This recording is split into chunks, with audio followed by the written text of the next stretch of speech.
Hi there. Thanks for tuning into the Freedom Update. Today I want to tell you about a really important case that's being heard on December 7th at the Supreme Court of Canada. It's a case that is extremely relevant to the newly proposed Alberta Sovereignty Act, but surprise, surprise, the case itself actually involves Quebec, a province that's in regular conflict with the federal government and a province that jealously guards their provincial jurisdiction, but which for some reason receives very little coverage on these issues of federalism in the rest of Canada. In this case, the Supreme Court is being asked to reaffirm that federal attempts to force the provincial bureaucracy to implement federal law is unconstitutional. Sound familiar? It should, because non-enforcement of federal law is a part of what the Alberta Sovereignty Act is about.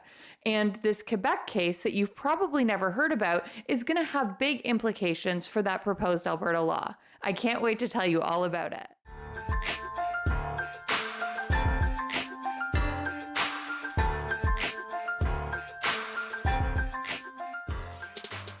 If you're new here, welcome. My name is Christine, and I'm the litigation director for the Canadian Constitution Foundation, a legal charity that fights for fundamental freedoms in Canada. I upload regular videos about our ongoing cases and about other interesting developments in constitutional law in Canada. So if that sounds like something you'd be interested in, please hit like and subscribe below. It really helps my videos out a lot. Also, please remember that my videos are not legal advice. They are for your information purposes only. If you have your own legal question or problem, please consult your own lawyer.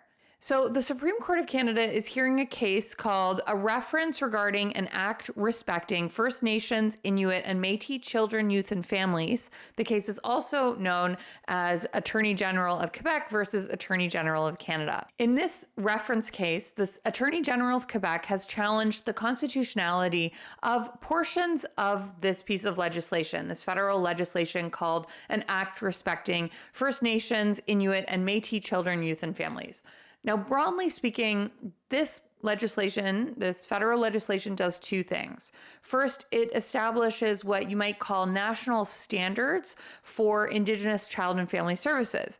And second, it notably recognizes a right to Aboriginal self-government in relation to child and family services. Quebec takes issue with certain provisions of that federal legislation, namely sections 9 to 17, and they argue that the federal government is directing the provincial executive and public service of Quebec and telling them what to do. Now, there is no dispute that the federal government could have enacted this legislation and then created a federal body to implement their own law. There's also no dispute that the federal government could have consulted with the provinces and asked them to consent to implementing this federal law. But the Attorney General of Quebec has argued that what the federal government cannot do is coerce the province into operationalizing federal law. In other words, the national standards in the legislation falls within federal jurisdiction under Section 91 sub 24 of the Constitution Act 1867, but the way the federal government is going about this crosses a constitutional line. The federal government can't control and manage the provincial executive and provincial public service and force them to implement federal law.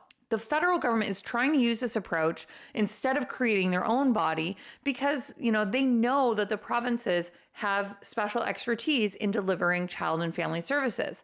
But the federal government dictating how the provinces will execute provincial policy is not something that the scheme of our Constitution allows. The whole thing raises some downstream concerns. If the federal government can direct the executive and public service of a province to dictate provincial policy in this way, what's next? It's Aboriginal child and family services today, but it could be healthcare tomorrow or some other area of provincial jurisdiction. Coercion is also inconsistent with the value of diversity and experimentation that federalism entails. But the Quebec Court of Appeal treated this case as a division of powers case and found that the federal legislation was valid. But in our perspective, this is not a division of powers case. This case is actually about the federal government's ability to coerce provinces into using the federally preferred approach.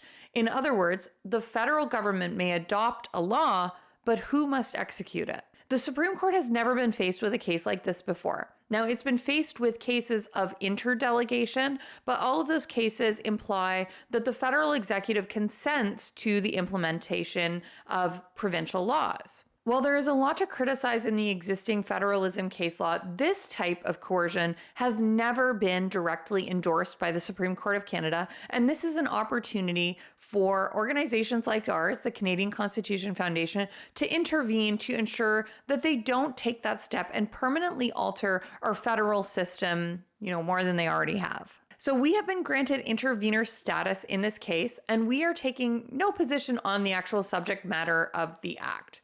Rather, what we are arguing about is that the federal government must either implement the policy themselves or get consent from the province. They can't direct the provincial executive and the public service and require them to implement federal policy. We are going to be arguing that the answer to this question, the question of who must execute this law, must be deduced from the text and scheme of the Constitution. The Constitution Act 1867 outlines a division of legislative and executive power. Part 3 outlines the executive power of the Government of Canada, and Part 4 outlines the legislative power of the federal government. Part 5 outlines the executive and legislative power of the provinces, and Part 6 outlines the distribution of legislative power.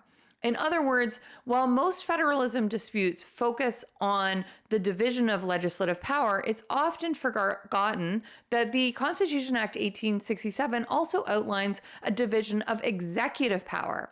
And the text of the Constitution is clear on this point. Beyond this textual division, Canada's Constitution is built on the Westminster model of responsible government.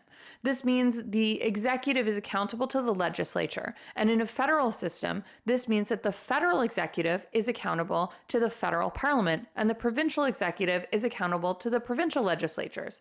This is the basic scheme of the Act. The Privy Council has affirmed this on numerous occasions, notably a case called Liquidators of the Maritime Bank and Bonanza Creek Gold Mining.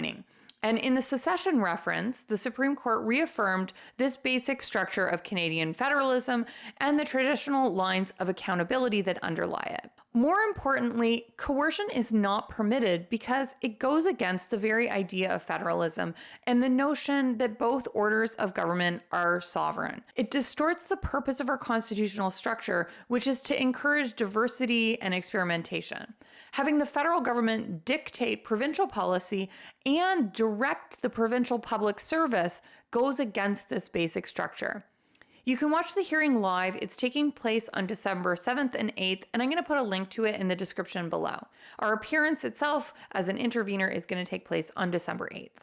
If you want to support this case, which, as I said, is going to have a significant impact on any court analysis of the Alberta Sovereignty Act, you can make a tax-deductible donation to our legal fees at theccf.ca/donate. If you want to learn more about this case and other cases like it, you can sign up for our email freedom updates at theccf.ca/freedom updates. Okay, that's all for this update. Thanks for watching, and let's keep fighting for freedom in Canada.